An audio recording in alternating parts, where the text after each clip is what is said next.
Before Amazon bought Zappos.com for $1.2 billion, the online shoe retailer was already known for two things: exceptional customer service and a vibrant company culture.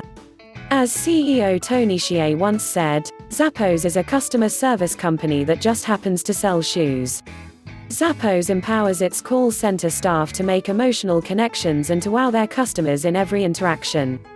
That explains the service-driven reputation. But how do you create a strong, healthy culture, especially as your company grows? Well, Zappos defined 10 core values that guide the whole organization. It's their hiring process, though, that really stands out. Zappos has two different interview types. The first explores the candidate's abilities, experience, and team fit. The usual stuff. Next, the HR department does another round, purely to evaluate culture fit.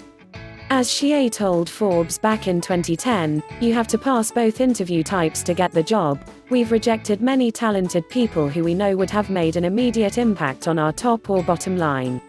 Because culture is our number one priority, we're willing to give up short-term profits or revenue growth to make sure we have the best culture. In fact, after orientation we offer people $2,000 not to work at Zappos. The ones who stay are right for our culture.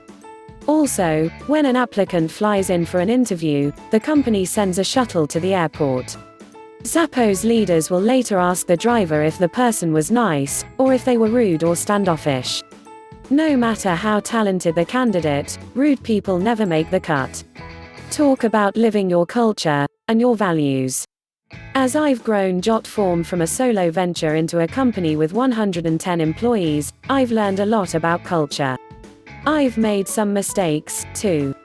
That's why I admire culture-driven companies like Zappos, Southwest Airlines, and Warby Parker. I'll spare you our big mistakes, but here's what I know for sure about hiring great people and nurturing a healthy startup culture. Ambitious companies attract ambitious people. Talent is the multiplier. The more energy and attention you invest in it, the greater the yield. Marcus Buckingham, author and business consultant. It starts at the roots. Whether you're selling airline tickets, eyeglasses, software, or burritos, you need to have a great product. After all, talented people want to work in organizations that make an impact. They want to change the world, even just a little. And there are many ways to become world-class. There's a terrific restaurant near our office that changes its menu every month. If you're an ambitious, creative chef who's hungry to learn, this is where you want to land.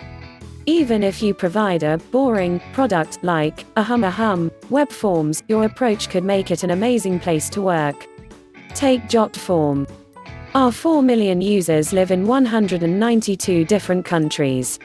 We practice continuous improvement, our teams have unmatched independence, and our employees get to really flex and apply their skills. We also hate bureaucracy. This isn't an ad, I simply want to illustrate how ambition and impact can take different forms. And I'll be honest. Even if you do have a great product, it's still tough to find and hire the right people. Nurture a healthy and supportive culture. If you are lucky enough to be someone's employer, then you have a moral obligation to make sure people do look forward to coming to work in the morning. John Mackey, CEO, Whole Foods culture can be a major asset. It helps you to attract top-notch people and encourages them to stay for the long run. I know that's easy to say, but how do you actually do it? I believe in two core elements. 1. Ensure a comfortable work environment. Make sure your office is a place you and your team want to spend time in, even if it's small. Equip staff with powerful technology, up-to-date equipment, and all the tools they need to work safely and efficiently. Free drinks and snacks don't hurt, but you don't need the ping-pong table. All these details are also cheap to provide, relative to employee salaries. Don't cut corners on your most valuable asset. 2. Always choose positive, collaborative people. I know it might sound simple, but having smart, friendly, talented, positive people lays the foundation for your culture. Good people attract more good people, and you're also promoting an inspiring work environment. Nothing will send people running for the door faster than a culture of infighting, gossip, and petty competition. Leverage good word of mouth. You're scrolling through Instagram. In one post, your friend tags a hotel they love. The next post is a sponsored ad for a competing hotel brand. Which are you more likely to remember and try for yourself? Real endorsements from our network are powerful. If you love your job, company, or work environment, you're likely to tell friends and family. We post our job openings on LinkedIn and online job boards. We've also used headhunters for leadership positions. But nothing works better than word of mouth. When valued employees refer their friends and former colleagues, we pay close attention. These are often our best candidates. We also have a large paid internship program. At the college job fairs we attend, students can immediately apply, through a web form, of course, to join us for the summer, or during a school break. This way, they get to see our product in action and learn more about the company. In 2018, we've already had over 1,000 applications. Thanks to people who generously spread the word, we're able to attract lots of candidates and choose the very best. Interview efficiently and decide quickly. According to a recruiting survey by the National Association of Colleges and Employers, employers hiring new college graduates take, on average, 2 weeks to make a job offer after an interview.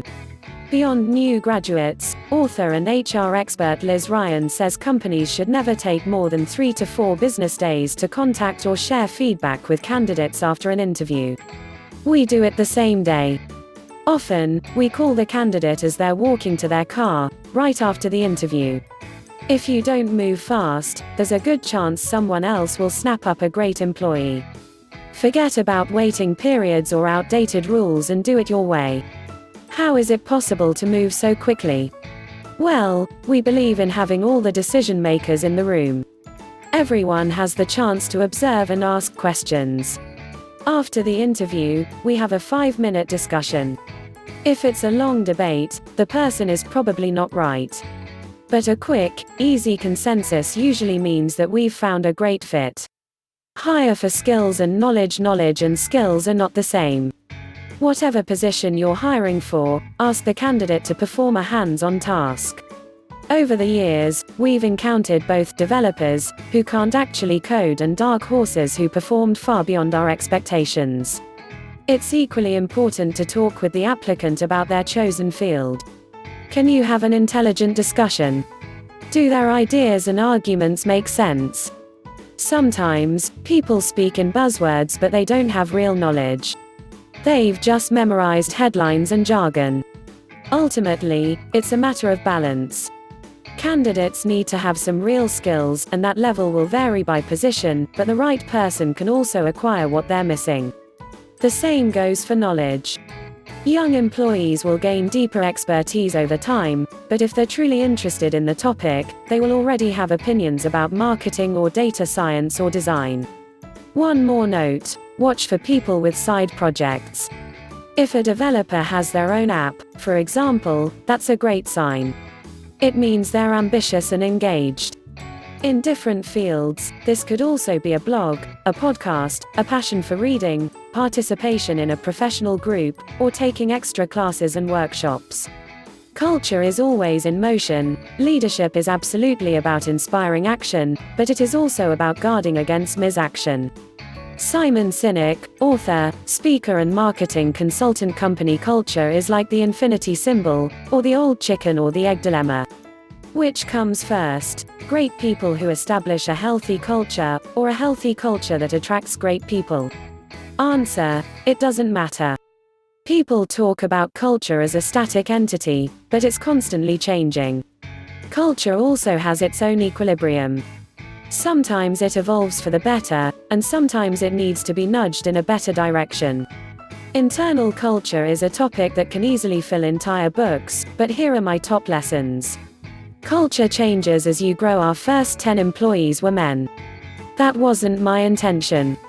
It just happened, but then I learned about this mistake and realized we needed to attract more women. As the balance, happily, shifted, our company became more professional, just to name one improvement. Change made us stronger.